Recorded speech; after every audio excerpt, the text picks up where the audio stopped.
salamlayıram. Şəhid ailələrimiz, qazilərin qarşısına baş əyirəm. Bizim burada sağlam şəkildə təhlükəsiz bayrağı çıxış etməyimizi bir-iki yollarımıza boşluyor.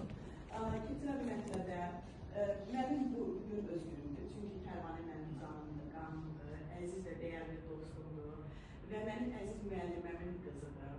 Mən sənə bu yolda daim qullarasıyla bilirsiniz ki, başqa köşələrə oxuyalar gələnliyik. Amma yazısında bu şairin gələ bilgisini ki, doğuşdan insanda olmalı. Yəni onu oxumaqdan əldə etmək olan deyil.